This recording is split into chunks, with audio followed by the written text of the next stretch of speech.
बीच का बंदर, ये कहावत आपने जरूर सुनी होगी, बट असलियत में बीच का बंदर है मिडिल क्लास टैक्स पेयर। तो आम इंसान को मिलता क्या है, आम आदमी को मिलता क्या है? और सरकार जो हमसे इतना टैक्स लेती है उसके बदले में सरकार हमें देती क्या है? We in India today pay taxes like England to get services like Somalia.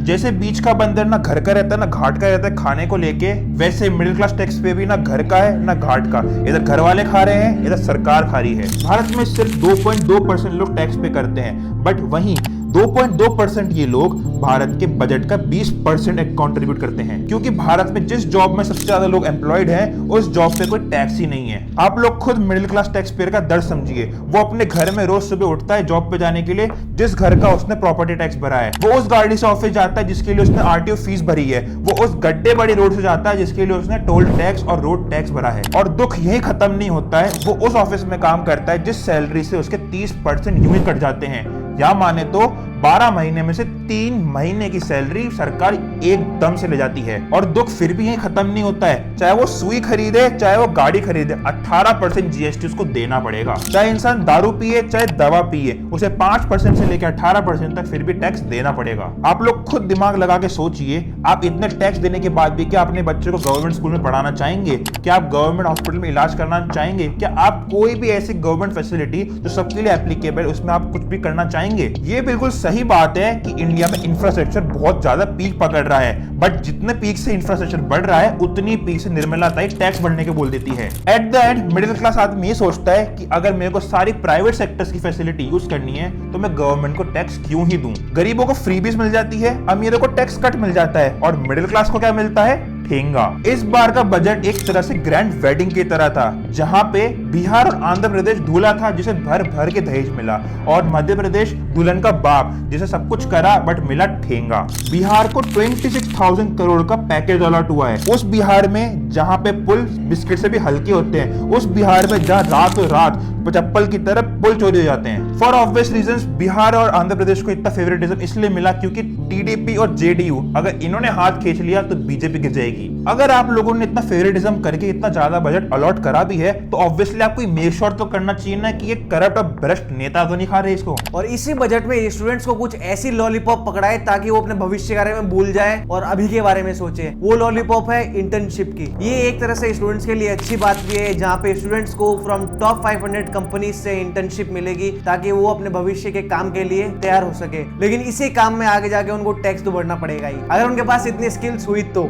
मगर यहाँ पे मिडिल क्लास को क्या मिला? वो है टैक्स, टैक्स और टैक्स। इस बार जहां पे बजट से मिडिल क्लास को इतनी उम्मीद थी क्योंकि पॉलिटिशियंस ने ये बोला था कि उनको रिलीफ मिलेगा टैक्स से, लेकिन आखिर हुआ क्या? निर्मला सीतारमण ने सिर्फ टैक्स ब्रैकेट्स को मॉडिफाई किया। पहले जहां से 7 लाख से लोग टैक्स भरना चालू करते थे, वहीं लोअर मिडिल क्लास के लोग 3 लाख से भी चालू करेंगे टैक्स भरना। नए टैक्स ब्रैकेट कुछ इस तरह है, 0 से लेके 3 लाख इनकम उस पर कोई टैक्स नहीं है। 3 लाख से लेके 7 लाख तक जो कि लोअर मिडिल क्लास में आता है वो 5% टैक्स भरेंगे। 7 से 10 लाख के बीच में 10% टैक्स भरेंगे। 10 से 12 लाख के बीच में 15% टैक्स भरेंगे। 12 से 15 के बीच में 20% टैक्स, और 15 लाख से ऊपर कमाने वाले लोग 30% से ज्यादा टैक्स भरेंगे। जो इंडिया में एक मिडिल क्लास होता है, जो कि मतलब बीच का मिडिल क्लास होता है, वो इंडिया में आमतौर पर 10 लाख से ज्यादा इनकम कमाता है। तो इसमें ये भी देखने वाली बात है कि 10 लाख से ऊपर उनको कम से कम 12% से टैक्स देना भरना चालू करना पड़ेगा। फाइनेंस मिनिस्टर का ये कहना है कि अब आप लोग अप टू 17,500 की बचत कर सकेंगे टैक्स सेविंग के ऊपर। कि बट अभी यही बात है कि कोई आदमी आपको एक अंगुली ऑफर करता है हेल्प के लिए, आपने उसको पूरा ही खींच लिया नाले में। एसटीसीजी 15 से 20% हो गया है, और एसटीजी का मतलब शॉर्ट टर्म कैपिटल गेन, जिसका मतलब ये है कि मतलब जो एसेट्स आप 1 साल से अंदर बेच देते हैं उसके अंदर आपको 15% जो टैक्स था पहले आज से, उसकी जगह 20% आपको मुनाफे का देना पड़ेगा सरकार को। और वहीं एसटीसीजी का बड़ा भाई एलटीसीजी 10 से 12.5% हो गया है, और एलटीसीजी मतलब लॉन्ग टर्म कैपिटल गेन, जो कि एसेट आप 1 साल के बाद में बेचते हैं उसके ऊपर टैक्स अब 12.5% का हो चुका है। मतलब जो भी 1.25 लाख से ऊपर का आपका प्रॉफिट होगा उसके ऊपर आपको 12.5% टैक्स देना पड़ेगा। और सीतारमण ने इस देश के भोली वाली मिडिल क्लास जनता को कंफ्यूज करने के लिए जिस तरह से एक सुनार कंफ्यूज करता है अपने ग्राहक को अलग अलग चीजें काट पीट कर, वैसे ही कंफ्यूज किया है मिडिल क्लास के लोगों को। ये तो बात हुई डिसएडवांटेज की कि जो मिडिल क्लास को भुगतना पड़ रहा है इस टैक्स सिस्टम से।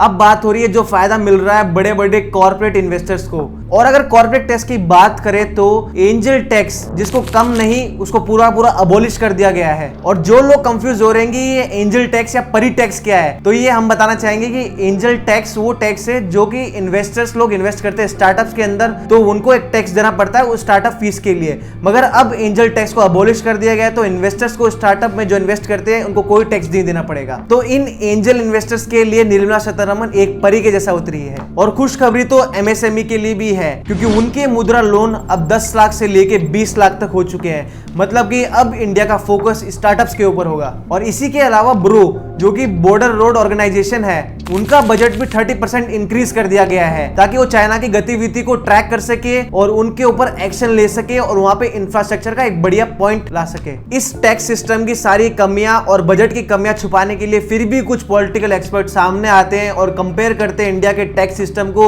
यूरोपियन कंट्री या अमेरिका से। वो कहते हैं कि अमेरिका और यूरोपियन कंट्रीज में 50% जो सैलरी का है वो टैक्स में जाता है। तो आप इससे कहना क्या चाहते हैं? अमेरिका में जो मैक्सिमम टैक्स रेट है सबसे हाईएस्ट इनकम के लिए वो है 37%, वो भी 5 करोड़ की इनकम से ऊपर वाले लोगों के लिए। और इंडिया में तो 30% की टैक्स रेट 15 लाख के ऊपर से चालू हो चुकी है। तो आप इस 5 करोड़ को 15 लाख से कैसे कंपेयर कर सकते हैं? आप कहेंगे कि करेंसी कन्वर्जन या इन्फ्लेशन के जैसे ऐसा है, मगर 5 करोड़ को आप 15 लाख से किसी भी रेट में कहीं भी कंपेयर नहीं कर सकते हैं। और अभी इंडिया के इतने घटिया टैक्स सिस्टम को हम एक गाड़ी लेने के एग्जांपल से समझते हैं। मान लीजिए आपने पूरे दिन 10-10 घंटे मेहनत करके पैसे सेव किए अपनी सपनों की गाड़ी लेने के लिए, और आपने एक गाड़ी खरीदने का निर्णय लिया। तो आप लेने की सोच रहे हैं एक 18 लाख की गाड़ी, मगर वही इंडिया में 18 लाख की गाड़ी आपको 18 लाख की नहीं पड़ेगी, वो आपको 50 लाख के प्लस की मिलेगी। तो जो बाकी के बचे पैसे हैं 18 लाख और 50 लाख के बीच में, वो किसके पास जा रहे हैं? वो सबको मालूम है, वो जा रहे हैं सरकार के जेब में। और अगर आरटीओ टैक्स से अगर गवर्नमेंट का मन नहीं बढ़ता है तो ये सेस वो सेस, ये जीएसटी वो जीएसटी, 4 मीटर से लंबी गाड़ी तो इतना ज्यादा टैक्स, इतना कम टैक्स, ये सब लगाकर